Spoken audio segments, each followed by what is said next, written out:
Bom, gente, nós paramos a aula anterior falando sobre o velho e o novo racismo, né?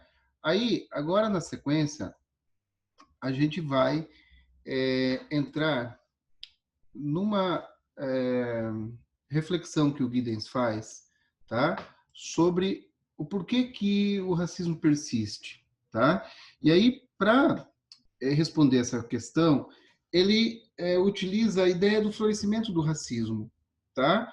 E ele dá para essa pergunta três respostas, tá? A primeira delas está no fato de oposição entre o branco e o negro enquanto símbolos culturais se encontrar profundamente enraizada na cultura europeia. E aí agora a gente remonta, tá? Lá para a Idade Média, onde você tem, né, a luz sendo um elemento divino e a escuridão sendo um elemento não divino, digamos assim, tá? Das forças do mal. Então, luz e trevas é a questão. E isso, gente, já vem na cultura humana, e eu estou falando humana agora, não ocidental, desde sempre, tá? Porque o próprio Thomas Hobbes, tá? Quando ele vai escrever lá sobre o contrato social, é o contrato social, né? Que ele começa ali com a questão do homem, o lobo do homem, ele vai dizer que a noite é a mãe das religiões, tá? Porque a noite vai gerar o medo e o medo gera o quê? Ele gera monstros, ele gera demônios e aí para combater esses demônios o homem cria deuses, certo? E essa ideia ela vai ficar impregnada na cultura, tá? Ela vai ficar impressa na nossa cultura e a gente vai trazendo. E aí quando você tem essa noção, né, da luz contra a escuridão trazida para o campo da humanidade, do social, os europeus ali automaticamente eles vão, né, no mundo totalmente supersticioso, no mundo religioso, eles vão resgatar esses simbolismos. E aí tem uma outra coisa, né, que é a questão do paganismo dos africanos, paganismo entre aspas ali, porque é a visão do europeu, né? Então, além de existir essa diferença radical entre o branco e o negro, quando você tem esse, esse simbolismo, né, aliado às religiões africanas, o desconhecimento do cristianismo, vai levar os europeus, né, a olhar os nativos com desprezo e com medo, né, o medo do desconhecido. Essa, digamos assim, é a primeira resposta. O segundo fator que influenciou o racismo moderno foi pura e simplesmente a invenção e difusão do próprio conceito de raça. Aí a gente não precisa mais falar disso, né, gente? Já foi debatido a exaustão, debatido por mim mesmo, sozinho, comigo. É, então, atitudes racistas há centenas de anos, né, a noção de raça enquanto conjunto de características fixas emergiu com o aparecimento da ciência da raça. Então, esse conceito de raça, a ciência da raça vai dar o quê, gente? Vai dar sustentação científica, sim, a palavra é essa, científica para o racismo. Tá? Ele vai legitimar de uma maneira racional o racismo. Tá? E aí aqui diz, né, importante, ó, apesar de não ter qualquer valor factual, permanece um elemento chave para o racismo branco, que é essa ideia da superioridade da raça branca. Né? E aí um terceiro elemento para o surgimento do racismo e sua consequente persistência reside nas relações de exploração que os europeus estabeleceram com as populações não brancas, né? E desde o comércio de escravos, a dominação colonial e posteriormente nas colônias aqui já, né, a exclusão da cidadania, tá? É interessante a gente perceber que ele traz esse subtítulo aqui, mas ele não responde. Né? O que ele está respondendo ali eu vou até mostrar aqui para vocês, o que ele está respondendo o surgimento. Né? É claro que a gente pode, por um processo ali histórico, né, e de interpretação antropológica, associar esses três elementos que o Giddens coloca com a perpetuação, a persistência do racismo, mas hoje nós teríamos, né, Se for falar sobre a persistência do racismo, eu acredito que todos nós iríamos elaborar argumentações diferentes do que o Giddens está fazendo aqui, tá? Então, aí continuando, né? Passa aqui e tal, e aí o Giddens chega... Opa, aqui tem aquele erro do quadro, né? Explicar o racismo e a discriminação étnica. Aqui, gente, ele vai trazer duas formas de explicações. As primeiras são as interpretações psicológicas sobre o racismo. E depois ele entra nas interpretações sociológicas, que, obviamente, né, pelo campo de... Tá gravando. Pelo campo de atuação do Giddens é uma coisa muito mais complexa, né, muito mais, como é que eu posso dizer, elaborada e discutida do que as interpretações psicológicas. Ele vai dizer, gente, que existem duas interpretações, duas linhas de interpretações psicológicas para explicar o racismo. Duas abordagens, tá? Que são particularmente importantes. A primeira delas parte do fato do preconceito operar principalmente através do pensamento estereotipado. Nós vimos lá, né? Que o preconceito ele vem do estereótipo. Tá? Os indivíduos baseiam-se por vezes em estereótipos e descarregam o seu antagonismo em bodes expiatórios. Tá? Aí diz ali, né? A procura de bodes expiatórios é normalmente dirigida contra grupos que são diferentes e relativamente fracos, na medida em que constituem alvos fáceis. Ao longo da história do Ocidente, protestantes, católicos, judeus, italianos, africanos e outros foram bodes expiatórios. Eu vou mostrar aqui, ó, no texto, tá? Para vocês entenderem o que ele está falando, tá? Aí ele diz o seguinte, ó. Pessoas culpabilizadas por coisa de que não tem culpa. A procura de bodes expiatórios é algo comum quando dois grupos étnicos com privações entram em competição com o outro por motivos econômicos, por exemplo. Tá? Então, assim, você é uma pessoa branca, né? Então, você faz parte ali da maioria sociológica e você se vê por talvez uma crise econômica, né, que é externa a você, que é uma crise institucional, você se vê no mesmo patamar do que os negros que habitam ali a sua cidade, o seu bairro, a sua vizinhança. Então, automaticamente, tá, esse pensamento estereotipado vai te levar, tá, se você já tem as premissas ali, a culpabilizar os negros pela sua situação econômica. Tá? E a gente viu isso acontecer inúmeras vezes na história e ainda vê isso. E eu vou dar um exemplo para vocês. Só para lembrar, né, quando teve a peste negra, na Europa, os judeus foram culpabilizados. Por quê? Porque você não tem a explicação, você precisa achar uma explicação para se confortar consigo mesmo. E aí você utiliza o quê? Essa ideia do bode expiatório. Você pega uma minoria mais frágil, fácil de atacar, e você descarrega nelas as frustrações, tá? Vocês lembram quando começou a leva de haitianos chegando no Brasil, e principalmente aqui em Joinville, gente? Foi ali por 2015, 2016, né? O Brasil já estava entrando num processo de recessão econômica, tá? Esses imigrantes eles chegam aos montes, né? Fugindo lá dos desastres naturais do Haiti, da pobreza, da miséria, tá? Depois começam a vir os venezuelanos, que agora eu acho que estão vindo num grupo ainda maior do que os haitianos, né? E qual é o medo de... Talvez vocês, inclusive, já tiveram até experiências com esse tipo de comentário, de que esses haitianos eles estão vindo para cá e isso é ruim porque eles vão roubar o meu emprego. Tá? Vocês ouviram falar de uma coisa nesse sentido, gente? Sejam sinceros. Eu ouvi várias pessoas, inclusive do meu círculo da família, dizendo, meu Deus, isso é muito ruim para nós, porque eles vão roubar o nosso emprego.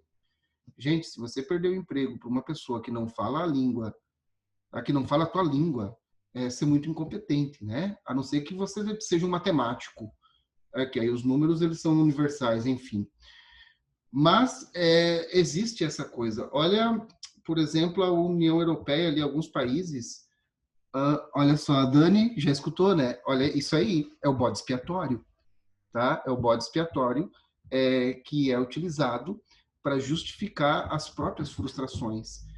O Trump, o que o Trump está fazendo com o imigrante, gente? Está colocando crianças em campo de concentração, separando dos pais, tá? E isso é uma política de coação, de coerção, e é uma política didática também que serve de aviso, ó, não vem, não tenta vir com a tua família que você vai ser separado dos filhos, você vai ser separado do marido, da esposa e assim por diante, tá? Então é o bode expiatório. Por quê? Porque eles estão desagregando a sociedade norte-americana, né? American Way of Life está sob ataque dos imigrantes, tá? Assistam outro filme. Hoje eu estou inspirado em indicar material audiovisual para vocês.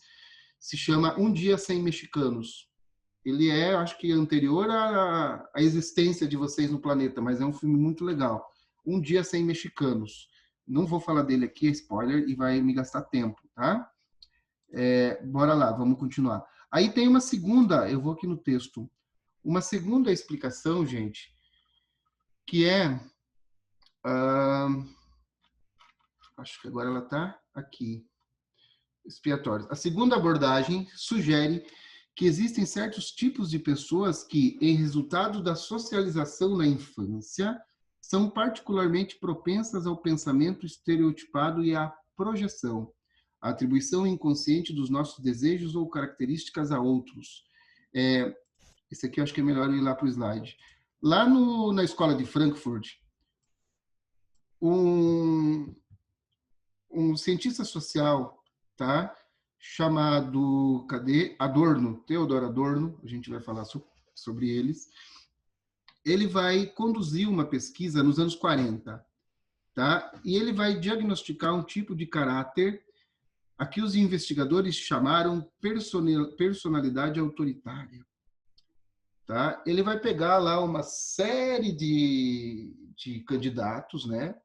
De cobaias, vamos colocar desse jeito, e aí ele vai conduzir uma série de entrevistas e ele vai concluir, tá? Ele vai conseguir perceber que as pessoas com esse tipo de personalidade autoritária, eles tendem a ser rigidamente conformistas, submissas, fáceis aos que consideram superiores e ríspidas para com os inferiores.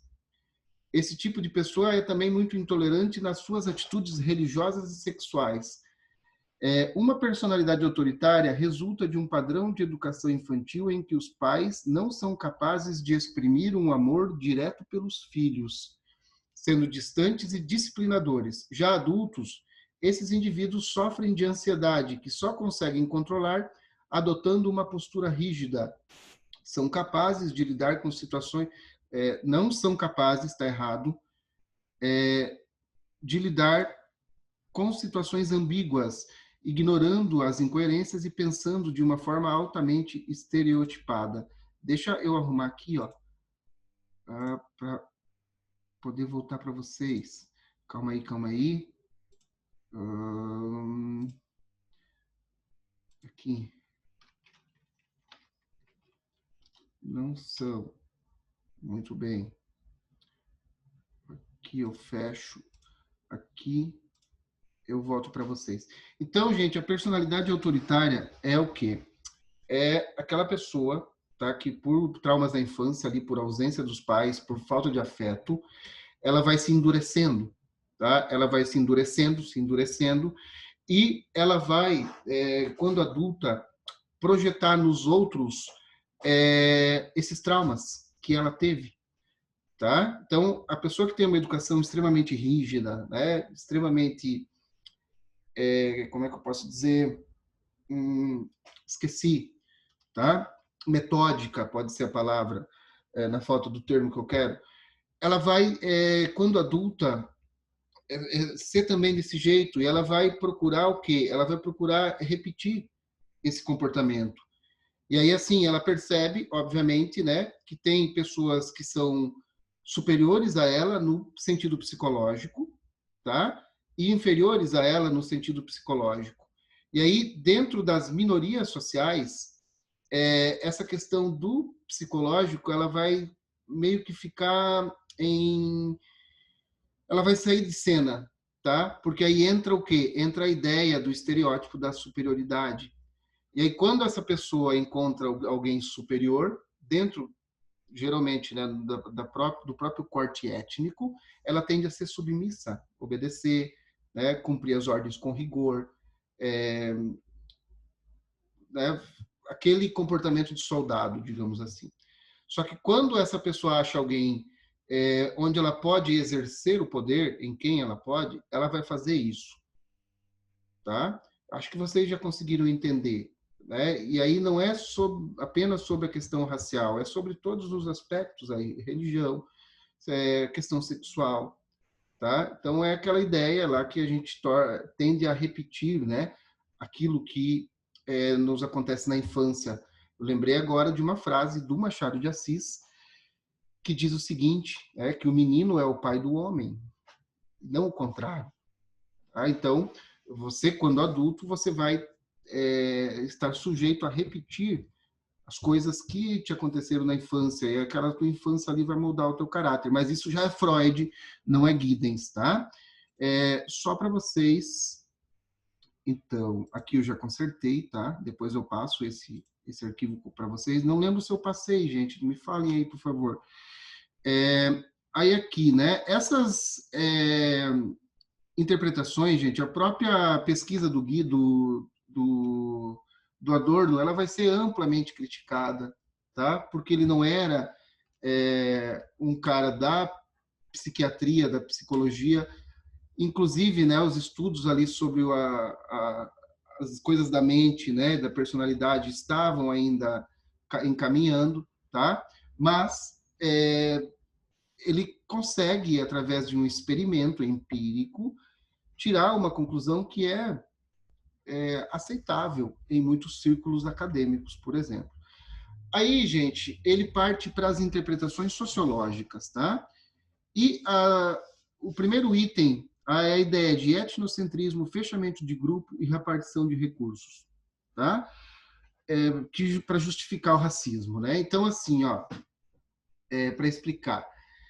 O que é o etnocentrismo? Fácil, vocês já sabem, né? Desconfiança em relação a estranhos, combinada com uma tendência para avaliar as outras culturas em termos da nossa própria cultura. Então, o etnocentrismo, você pega a sua cultura, coloca no centro e acima, e as demais que são diferentes num caráter inferior. Fechamento de grupo, tá? Processo pelo qual os grupos mantêm fronteiras que os separam dos outros. Essas fronteiras são formadas através de instrumentos de exclusão que realçam as divisões entre grupos étnicos. Aqui, gente, você tem, por exemplo, a gente pode colocar a própria distribuição geográfica, né, desses grupos étnicos dentro de uma cidade, os próprios aspectos culturais, tá? Instrumentos de exclusão, então, né? Você tem, por exemplo, a educação, tá? A educação, para quem consegue pagar, é uma educação muito mais completa, né, muito mais eficaz do que para quem não consegue. E aí, dentro de quem não consegue, você tem as minorias ali. É uma forma de exclusão, de fechamento de grupo. Tá? E aí você forma o quê? Você forma bolhas exclusivas dentro de uma sociedade. Essas bolhas, esse fechamento de grupo, gente, ele está aliado a esse item aqui, ó, a repartição de recursos, né? Instituição de desigualdades na distribuição das riquezas e dos bens materiais. A riqueza, poder e status social são recursos escassos e alguns grupos têm mais do que outros. Aqui também está errado. Depois eu arrumo. Então, o que ele está dizendo, gente? Que a própria sociedade ela cria mecanismos, tá, para manter separado essas bolhas, essas minorias sociais das maiorias, tá? E aí a cultura ela vai dando continuidade a isso, tá? A sociedade indiana, por exemplo, a questão das castas, tá? Você tem lá uma sociedade que é formada pelo nascimento, ela é dividida pelo nascimento, e a discriminação, o racismo entre as classes, ele está instituído já religiosamente, culturalmente e institucionalmente. E aí essa bolha ela nunca é furada, porque tem a questão dos casamentos, né, do contato. Lembra dos patrícios e os plebeus na Roma Antiga? Então, é mais ou menos isso, só que trazido para um contexto da nossa modernidade. Eu não vou arrumar agora, depois eu arrumo ali, porque eu vou me demorar. Aí, o Giddens continua, né? Além desses 3 itens, que são uma interpretação sociológica, nós temos também as teorias do conflito. Essas teorias do conflito, gente, são ideias que surgem ali no contexto neomarxista. Tá? Então, tem aqui, ó, alguns teóricos tentaram situar o racismo no âmbito da cultura geral da sociedade, argumentando que o mesmo representa um certo tipo de conservadorismo natural que emerge em tempos de mudança e instabilidade. A questão do imigrante, né? Quando a economia de um país está bombando, o imigrante é bem-vindo. Por quê? Porque as pessoas desse país eles vão subir de vida, vão deixar de trabalhar em empregos como é que eu posso dizer, insalubres, de empregos mais pesados, e aí o imigrante ocupa essa posição, né? De trabalhar de faxineiro, de pedreiro, essas coisas. Quando a economia retrai, tá? E gera falta de emprego, as pessoas, né, de um determinado local vão passar a ocupar esses postos de trabalho e o racismo. O imigrante agora ele é visto como um rival, tá? Aí tem ali, né, as explicações culturais têm visto o racismo como um tipo de defesa contra a introdução de novos costumes, linguagens e estilos de vida que ameaçam a ordem existente. As primeiras abordagens ao racismo em termos de conflito foram fortemente influenciados pelo marxismo, né, que viam o sistema econômico como um fator determinante de todos os aspectos restantes da sociedade. Esses teóricos afirmavam que o racismo era um produto do sistema capitalista, argumentando que a classe dominante usava a escravatura, a colonização e o racismo como ferramenta para explorar o trabalho. Mais tarde, né, esses teóricos eles vão ser, como é que eu posso dizer, eles vão sofrer, né, uma crítica dos neomarxistas que vão considerar essas formulações demasiado rígidas e simplistas, sugerindo que o racismo não é produto apenas das forças econômicas. Argumentam que o racismo é um fenômeno complexo e multifacetado, que envolve uma interação entre identidade e crença de minorias étnicas e da classe trabalhadora. Aos seus olhos, os neomarxistas, né, o racismo é muito mais do que um simples conjunto de ideias opressivas desencadeadas contra a população não branca por elites poderosas. Então, não que essa ideia aqui, ó, tá, da utilização do sistema capitalista para a dominação seja uma ideia não válida, tá? Qual é a crítica? É que ela não é a única. Existem mais coisas, né? O racismo ele é mais complexo do que isso. Existem mais fenômenos ali. Aí nós temos um outro item dentro das interpretações sociológicas que são a integração étnica e o conflito étnico. E aí o Guinness começa a dizer, né, que muitos países, hoje em dia, eles são caracterizados por terem uma população multiétnica. E frequentemente evoluíram deste modo ao longo dos séculos. O Brasil, por exemplo, tá? Os países lá do leste europeu, tá? Outras sociedades tornaram-se multiétnicas mais rapidamente, em resultado de políticas deliberadas que encorajavam a migração ou pela via de legados coloniais e imperiais. A França, um outro exemplo. Tá? E aí, gente, segundo ele, né, a migração internacional está acelerando com a integração com a globalização. E parece certo que o movimento e a mistura de populações humanas vão se intensificar nos próximos anos. Entretanto, tensões e conflitos étnicos continuam a despoletar em todo o mundo, ameaçando levar à desintegração alguns estados multiétnicos e ao prolongamento da violência noutros. Tá? Acho que aqui a gente não precisa ter maiores explicações, né? Ele fala do multiculturalismo, né? Que ele foi ou criado historicamente ou forçado de maneira mais violenta, mais rápida, tá? E que esse processo ele tende a gerar, né, um mundo mais multicultural, mas também ele tende a gerar o aprofundamento dos conflitos, tá? Inclusive da violência. Como a gente está vendo, por exemplo, hoje, na questão dos refugiados, né? Na Europa, por exemplo, aqueles refugiados que chegaram na Grécia, tá? E que por serem estrangeiros, né? Por serem muçulmanos lá, não sei se foi a questão religiosa, a questão é que eles eram não gregos. Eles foram levados a alto mar, colocaram coletes de salva-vida neles e deixaram eles no mar, tá? Eu falei disso para vocês já. Aí, ele vai dizer o seguinte, ó, que existem 3 modelos principais de integração étnica que têm sido adotados por sociedades multiétnicas em relação a esses desafios. A assimilação, o melting pot e o pluralismo. A assimilação significa que os imigrantes, ou seja, aqueles que chegam, abandonam os seus usos e costumes, passando a pautar o seu comportamento pelos valores e normas da maioria. Então, eu sou brasileiro, eu vou para os Estados Unidos, ou para o Japão, melhor, e eu basicamente assimilo aquela cultura, anulo a minha herança cultural e passo a viver pelas normas, né, da maioria. O segundo modelo é o do melting pot. Um outro exemplo aqui de assimilação, né? Não, deixa esse exemplo, senão vou ter que me estender. O segundo modelo, o melting pot, em vez de se dissolverem as tradições dos imigrantes a favor das dominantes no seio da população pré-existente, misturam-se para formar novos padrões culturais. Eu coloquei isso aqui, ó, de sacanagem. Aqui a gente tem o sushi com cream cheese, tá? Que só existe, eu acho, no Brasil. Esses dias eu vi até uma reportagem, né? Que japoneses do Japão, eles vieram para o Brasil, é um vídeo, né? E foram levados num rodízio.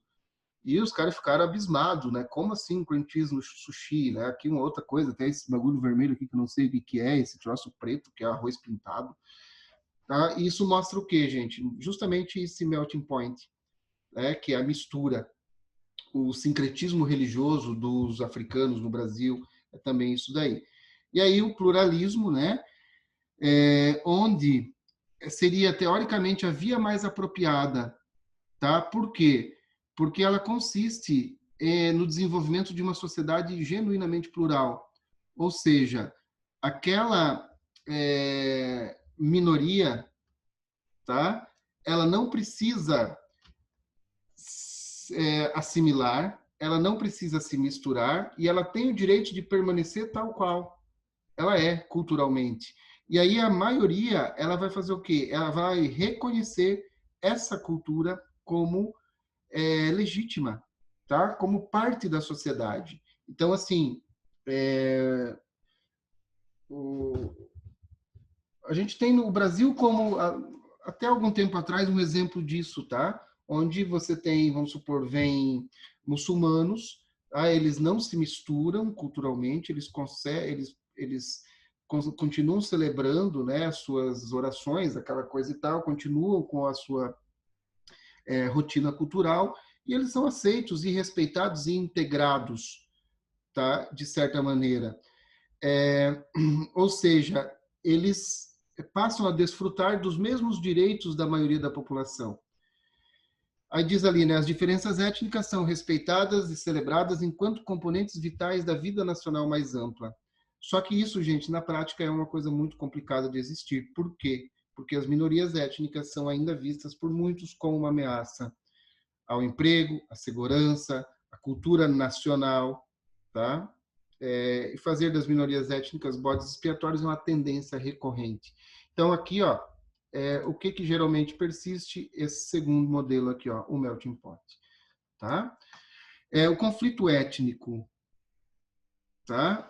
Ele fala, né, que a diversidade, gente, ela é um fator que enriquece a sociedade. Tá? Países multiétnicos são frequentemente lugares dinâmicos e vibrantes que são fortalecidos pelas contribuições diversificadas dos seus habitantes. Só que também há o elemento contrário. Tá? Esses países, diante de convulsões sociais, eles se tornam muito frágeis, tá? Porque traços culturais, linguísticos, religiosos diferentes podem constituir uma linha de fratura que conduzem ao antagonismo aberto entre os grupos. A gente já falou mais ou menos sobre isso, né? Enquanto está tudo certo, beleza. Agora começa a dar problema, começa a dar conflito. Aí tem aqui, né? Sociedades com longa história de tolerância e integração podem mergulhar rapidamente no conflito, hostilidades entre grupos diferentes etnicamente. Aí eu coloquei aqui um exemplo, gente, que não é um exemplo de etnias, tá? Porque é um negócio que acontece no Ceará. Em 1915 teve uma grande seca. E aí as pessoas do sertão do Ceará, do Agreste, eles passam a migrar para Fortaleza, para o litoral. E aí o governo de Fortaleza vai botar uma barreira e montar campos de concentração, tá? Aqui pessoas mortas de fome, ó, na linha férrea. E aí aqui, ó, nos jornais da época, ó, o efetivo dos campos de concentração dos flagelados. Os flagelados são esses refugiados da seca, tá? Por quê? Porque o pessoal de Fortaleza não queria essa gente lá. Então, o mesmo estado, uma mesma, de certa maneira, etnia, tá? Só que ela é diferenciada aqui entre litoral e interior, tá? E aí aqui 73.918 pessoas confinadas em campos de concentração, e aí aqui vão morrer um monte de gente de malária, né? Continua fome e tal. E aí a ideia do conflito étnico, tá, gente? Nós falamos então, tá certo, sobre esse exemplo, e aí dentro do conflito étnico nós temos duas coisas: a limpeza étnica e o genocídio. A limpeza envolve a deslocação de populações étnicas alvo da violência, da agressão, da ameaça de campanha de terror. Então, a limpeza étnica é fazer o quê? Fazer essa gente ser varrida daqui, ou seja, ir embora. E o genocídio, pelo contrário, é a eliminação sistemática de um grupo étnico por outro. Tá? Então, a expulsão dos judeus novos de Portugal, dos cristãos novos de Portugal, foi uma limpeza étnica lá no século XVI. O Holocausto foi um genocídio. Tá? O que os europeus fizeram com as populações nativas da América foi genocídio. Ok? A migração, gente, está acabando, tá? Acho que eu vou conseguir. Fala, né, que a migração ela começa, né, com o expansionismo europeu, tá? Que vai gerar um movimento de populações em larga escala, tá? E esse expansionismo vai formar a base de muitas das sociedades multiétnicas do mundo. Olhem o Brasil, por exemplo, né? Então, a partir dessas vagas iniciais de migração global, essa palavra que eu tenho que mudar depois, não sei o que quer dizer, as populações humanas continuam a interagir e a misturar-se de maneiras que moldaram de modo fundamental a composição étnica de muitos países. Os movimentos migratórios. Tá? Embora a migração não seja um fenômeno novo, é um fenômeno que parece estar a acelerar com o resultado do processo de globalização. Os padrões de migração global podem ser vistos como um reflexo da mudança rápida dos laços econômicos, políticos, culturais entre países. Aí tem uma estimativa, né? Em 1990, 80 milhões de pessoas estavam numa condição de migrantes, e dessas 80, 20 milhões refugiadas. Aí tem aqui, né, a diferença entre imigração e emigração, vocês sabem, né? Então, a imigração é quando você chega, e a emigração é quando você está saindo, você está emigrando, e quando você chega, você é o imigrante. Duas visões de um mesmo movimento. A migração, que é esse movimento, né, de emigração e imigração, ela vai se acentuar a partir da Segunda Guerra Mundial, tá? Tanto que ela vai se transformar num importante assunto político em muitos países, tá? Que vão, por exemplo, ver aumentar suas taxas de imigração, e esse aumento, tá, vai gerar um conflito, tá, uma reflexão na questão da identidade nacional e na questão da cidadania. Tá? Esses conceitos eles vão passar por um processo de reexame. E aí, os teóricos, né, identificaram 4 modelos de imigração. O modelo clássico, tá, que aplica-se, né, como Canadá, Estados Unidos e Austrália, que se desenvolveram como nações de imigrantes, tá? Onde, por exemplo, e aí eu estou falando do século XVI, né, 17, onde essa imigração ela foi grandemente encorajada com uma promessa de cidadania, né, de melhores condições de vida, e outras possibilidades, digamos assim, né? A própria Estátua da Liberdade é um monumento aos imigrantes, tá? Que representa esperança, liberdade e assim por diante. Um segundo modelo, né? O modelo colonial, tá? Que vai ser adotado por países como França e Reino Unido, tá? Tende a favorecer imigrantes de antigas colônias em detrimento de imigrantes de outros países. É muito mais fácil você ser um argelino e entrar na França antes, né? Do que, por exemplo, um brasileiro para morar. Aí tem aqui o grande número de imigrantes de países da comunidade britânica na Grã-Bretanha é um reflexo dessa tendência. Um outro modelo, que é o de trabalhadores convidados, tá? A gente tem, de vez em quando, notícias, né, de que o Canadá abre vagas para brasileiros. Então, assim, é uma imigração temporária que busca exigir o que o mercado busca exigir, não, busca cumprir as exigências do mercado de trabalho. E os modelos ilegais de imigração, que estão se tornando cada vez mais comuns devido às leis que os países industrializados passam a estabelecer para restringir esse fluxo migratório. Aí ele vai dizer o seguinte, né? Que forças estão subjacentes à migração global e como é que elas estão a mudar em resultado da globalização? Muitas teorias iniciais sobre a migração centravam-se sobre os chamados fatores push and pull, empurrar e puxar. Tá? O que é isso, gente? São fatores que fazem com que você saia, né, do seu país e vá para um outro. Então, uma crise social, uma crise econômica e um país que está em ascensão. O Haiti parou com o Brasil em 2016, 2017, 15. Tá? O Haiti devastado pelos terremotos e tsunami não, furacões, e o Brasil ali vivendo ainda um resquício, né, de uma fase de crescimento econômico. Tá? Então, as duas situações ali, o que empurra e o que puxa para cá. Só que mais recentemente, essas teorias, meu Deus, aqui o meu Ctrl+C, Ctrl+V foi cruel, ó, têm sido criticadas por oferecerem explicações demasiado simplistas. Tá? E aí, esses teóricos, eles vão fazer o quê? Espera aí, gente. Eu tenho 1, 2, 3, 4, 5, 6 slides. A gente tem 1 minuto e 12. 1 minuto. Deixa eu passar aqui. Vamos abrir um outro link, gente. Ou podemos ir para o Meet ali só para terminar esses slides. Para a gente acabar isso hoje, meninas, às 5h15. Vamos, né? Então eu vou encerrar aqui, ó. E em 4 minutos eu boto o link lá para vocês no grupo, tá? Para ficar gravado, beleza? Até daqui a pouco, gente. É rapidinho. Em 10 minutos a gente acaba.